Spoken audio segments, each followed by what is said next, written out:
ng daan nang makatanggap ako ng ilang mensahe. Afan, pwede ka bang sa labas muna matulog ngayong gabi? Hindi pa naayos yung lumang bahay kaya hindi pa matitirhan. Sa tingin ko marami ring nasira dahil sa lamig. Masama ang pakiramdam ng tiyan niya, hindi pwedeng walang mag-aalaga sa kanya. Gusto ko sanang dito muna siya matulog ngayong gabi, pwede ba? Habang kailangang alagaan si Shen Haoyu, natatakot din siyang malaman niya ang tungkol sa relasyon namin. Ang galing. This time, wala na akong ganang sakyan ng pag-arte ni Bai Ningbing.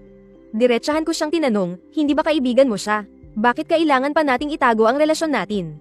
Hanggang kailan mo balak itago to? Matagal bago ako nakatanggap ng reply matapos ipadala ang message. Walang ibinigay na kahit anong paliwanag si Bai Ningbing. Isang petsa lang ang isinagot niya, Enero 18. Kung dati pa, syempre hindi ko malalaman kung bakit niya pinili ang araw na iyon. Pero ngayon, malinaw na sa akin. Ang 18 ay kaarawan ni Shen Haoyu. Kung sa araw na iyon ay tutuperin ni Shen Haoyu ang pangako niya at magiging sila, sigurado akong hindi siya mag-aatubiling makipaghiwalay sa akin. At kung hindi naman pumayag si Shen Haoyu sa araw na iyon, tutuon na siya sa akin at aayain akong magpakasal, gagamit ng tonong nagtatanong para malaman ang tunay kong nararamdaman.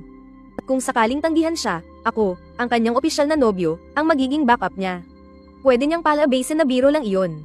Sumulong man siya o umatras. Mayroon siyang perpektong paraan para makalusot. Medyo humahanga na nga ako sa kanya. Ang kaso lang, ayoko nang maging reserba sa relasyon namin. Hindi ko na siya sinagot at pinatay ko na ang cellphone ko.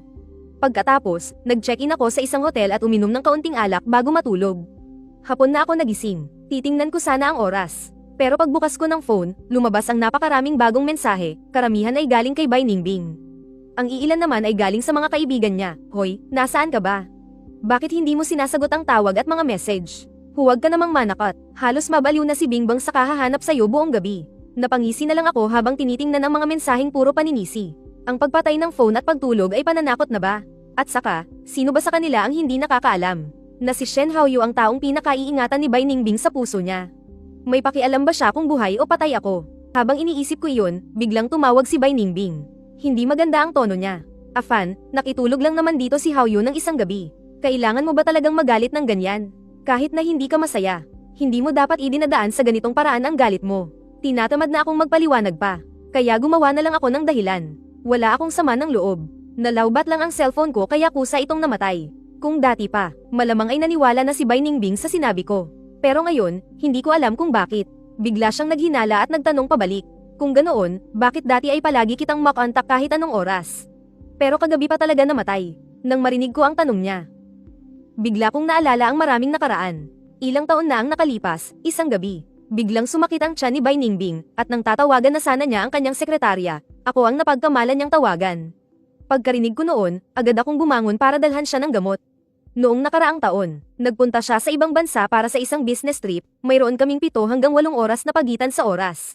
Hindi matandaan ni Bai Ningbing ang oras sa kinaroroonan ko. Mga alas 3 o alas 4 ng madaling araw. Tumawag siya para magtanong tungkol sa isang dokumento. Pinilit kong labanan ng antok at bumangon para buksan ang monitor at tulungan siyang hanapin iyon. 3 buwan na ang nakalipas. Naoperahan ako sa appendicitis. Kara-rating ko lang mula sa operating room. Hindi pa nawawala ang epekto ng anesthesia nang mag-message siya. Sinabi niyang gusto niyang uminom ng milk tea. Nakiusap pa rin ako sa nurse na dalhan siya. Ang lahat ng mga pangyayaring iyon ay patunay ng labis kong pagmamahal sa kanya. Sayang nga lang at kahit gaano pa karami ang ibigay ko, hindi pa rin niya iyon nakikita. Nang maisip ko yun, hindi ko napigilan ang mapanuyang tono sa aking boses. Natatakot lang ako na baka kapag kailangan mo ako, wala ako sa tabi mo. Kahapon, mukhang hindi mo naman ako kailangan. Bahagyang natigilan si Bai Ningbing. 7 taon na kaming magkasama. Lagi akong sumusunod sa kanya, nakikinig sa lahat ng sinasabi niya. Kailanman ay hindi kami nag-away o nagkasagutan. Maraming bagay na ayaw niyang ipaliwanag. Hindi ko rin siya pinilit. Kahit na minsan ay nagtatampo ako. Kaunting suyo lang ay ayos na ako. Sa araw-araw, mula sa pamumuhay hanggang sa mga dinner at date. Ako pa nga ang laging nag-aalaga sa kanya. Kung tatanungin ko ang aking sarili, kinailangan aminin ni Bai Ningbing na ako ay isang halos perpektong nobyo. Nang maalala niya kung gaano ako kabuti sa kanya noon, bahagyang lamambat ang kanyang tono. Alam ko na, nag-aalala lang talaga ako sa'yo kanina. Kaya naging padalos-dalos ang pananalita ko. Pasensya na, Afan. Nasaan ka ngayon? Pupuntahan kita. Ayokong makita siya sa mga oras na iyon. Sinabi ko lang na huwag na. Kaya sumakay na ako ng taxi pa uwi. Pagdating ko sa bahay, sinabi agad sa akin ng kasambahay. Kakaalis lang ni Bai Ningbing. Hindi ko na kailangang hulaan pa.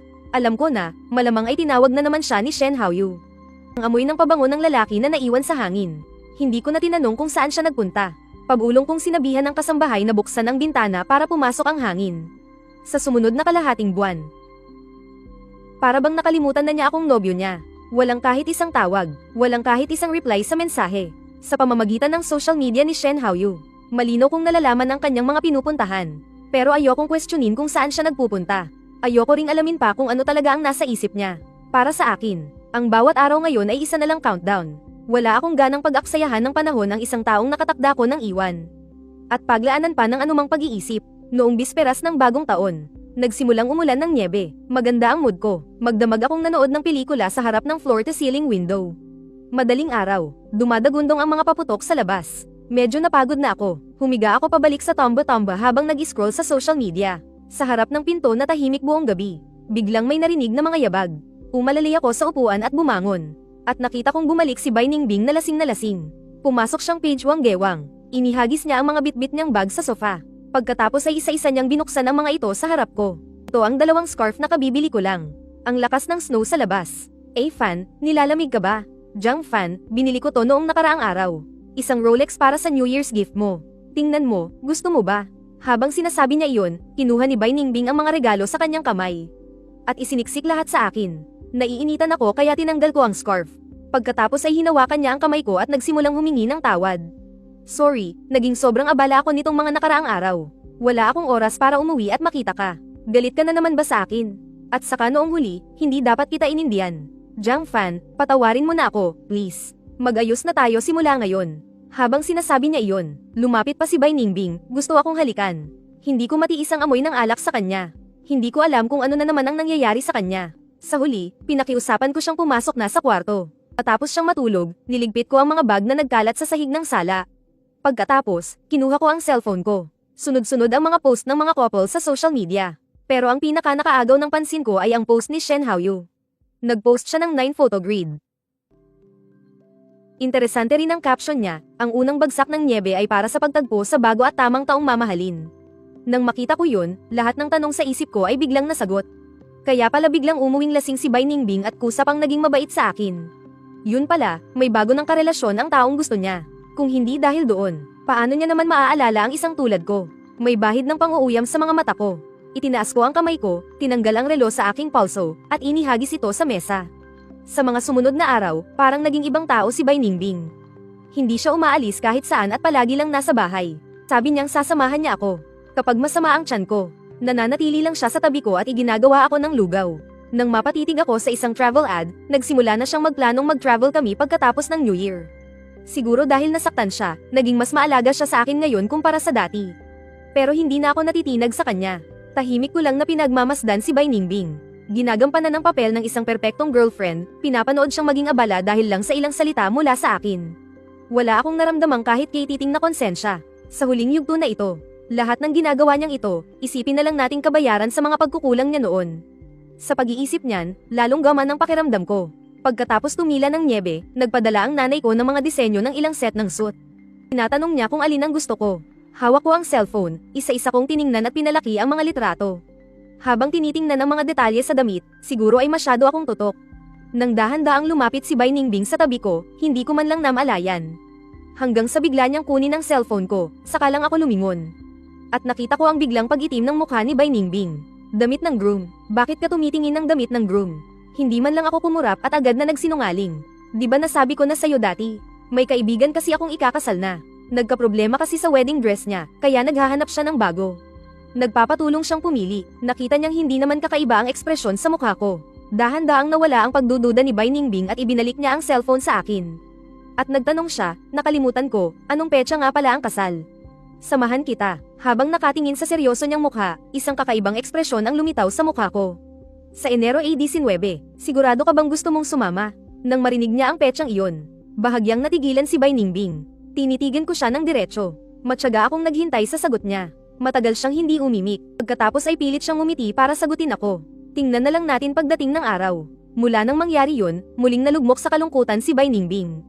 Buong araw siyang parang tulala at malalim ang iniisip. Dahil sa palusot kong kasal, hindi na ako nagtago sa kanya. Sa harap mismo niya ako nagsimulang mag-impake. Mula nang lumipat ako sa apartment na ito na malapit sa ilog pagkatapos kong graduate. 6 na taon na ang nakalipas. Punong-puno na ng mga gamit ko ang kwarto. Pinili ko lang ilagay sa malita ang mga bagay na ako mismo ang bumili. Bukod doon, wala na akong ibang kinuha. Tutal, pagbalik ko sa Jingbei, teritoryo ko na yun. Kung ano man ang kulang, bibili na lang ako ng bago. Kaya iiwan ko na lang dito ang mga gamit na ito. Baka sakali, kapag naka-move on na si Bai Ningbing. Binubuklat niya ang mga malita ko, pero kahit anong makita niya sa loob, hindi siya nagtatanong. Alam kong buong puso siyang nag-aabang na bigyan siya ni Shen Haoyu ng imbitasyon para sa birthday party nito. Kaya hindi niya napapansin na palihim ko ng tinatapon ng marami sa mga personal kong gamit. Basta't naka-display pa rin ang mga couple item na dati kong itinuturing na kayamanan. Hinding-hindi niya paghihinalaan na sa pag-alis kong ito, hindi na ako babalik kailanman. Tutal, sa paningin niya, mahal na mahal ko siya na kaya kong ibigay ang buhay ko para sa kanya. Kaya paano niya naman iisipin na talagang aalis na ako? Niyakap ko ang ideya ng pagde-declutter. Naging napakadali para sa akin ang mag-impake. Noong January 18, makulimlim ang panahon. Mukhang uulan. Maagang-maaga gumising si Bai Ningbing.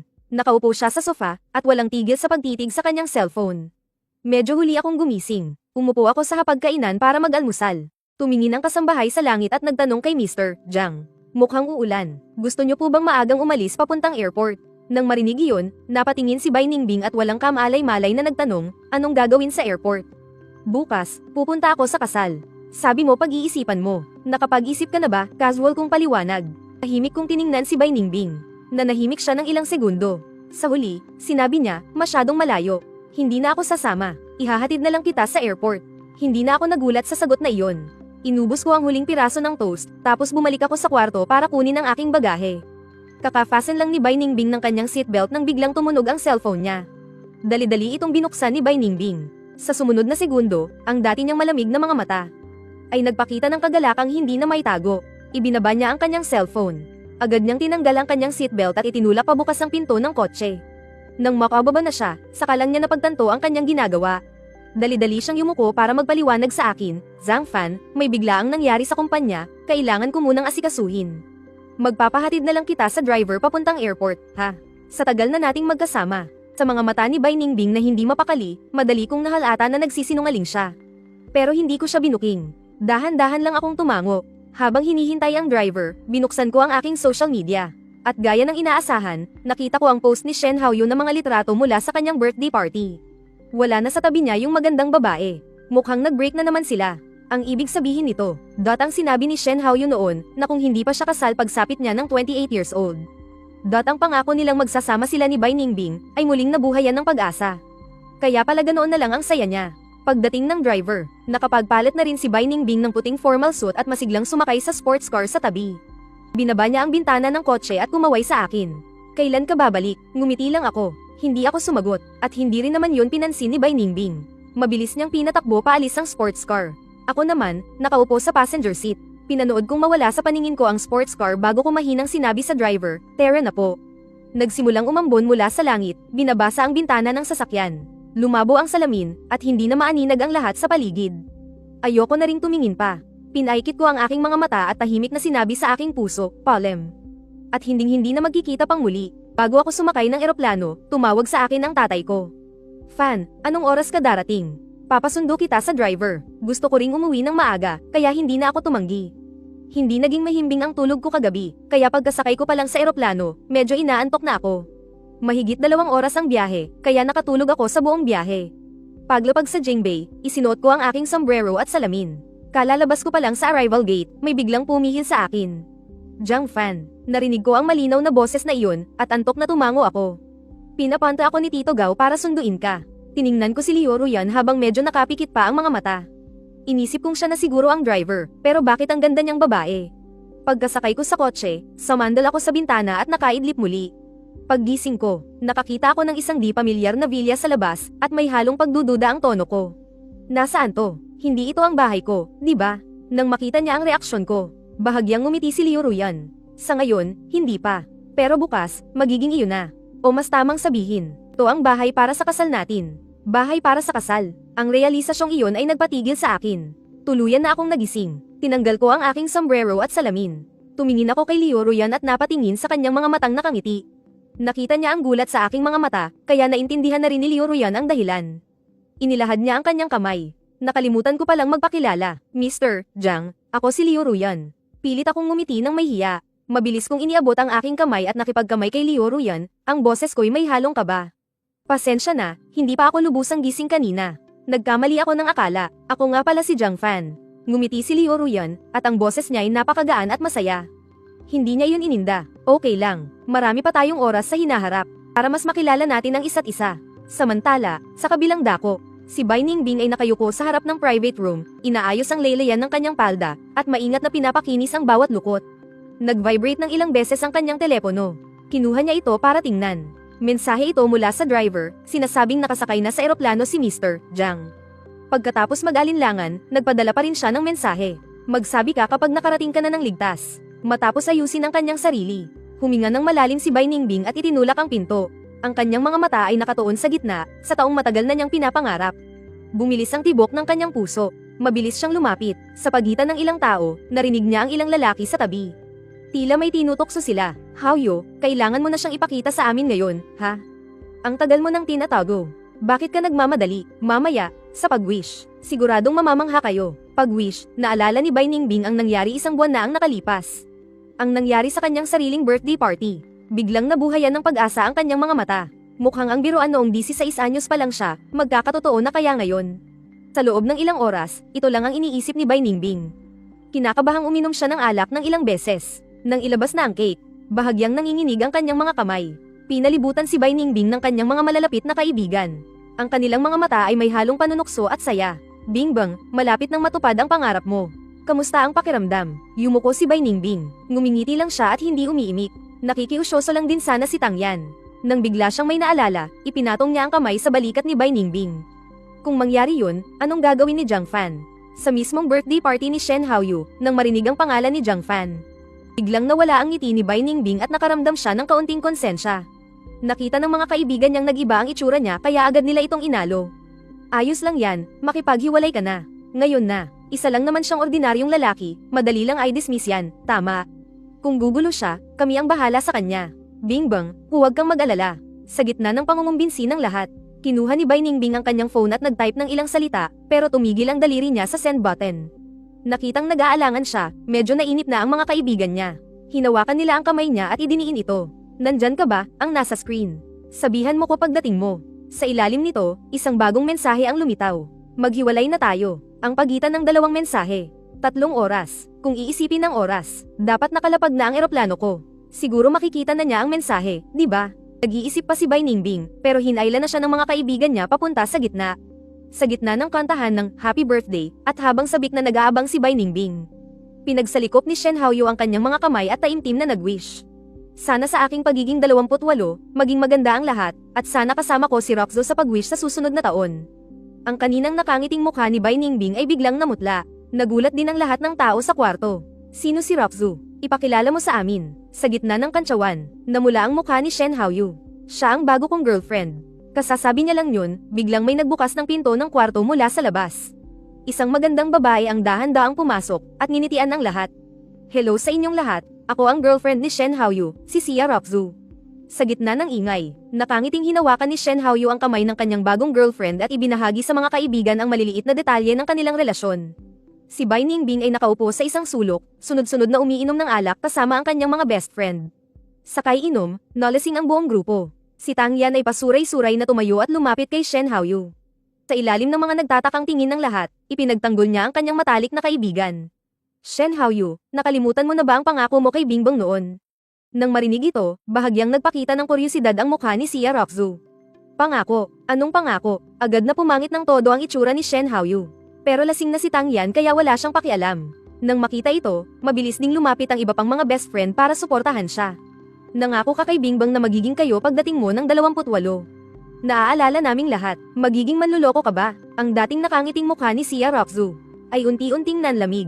Lumingon siya at tinitigan ng malalim si Shen Haoyu. Talaga ba? Paanong seseryosohin ang biro ng lasing? Saka ang sinabi ko noon, kung single ako. Pero may girlfriend na ako ngayon, kaya paanong magiging totoo yun? Bawat salita, para itong patalim na tumusok sa puso ni Bai Ningbing. Hawak ang sobrang sakit na dibdib, ay nalalayan niya ang sarili sa sofa para tumayo. Sa harap ng mga mata ng lahat, tumawa siya na parang nababaliw.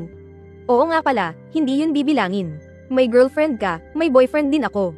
Biro lang pala ang lahat. Sa ilang salita lang ay muling napangiti si Sia Roxo. Tumango siya at hinawakan ang kamay ni Shen Haoyu. Lumapit siya kay Bai Ningbing na may ekspresyong tila walang nangyari. Mukhang isang hindi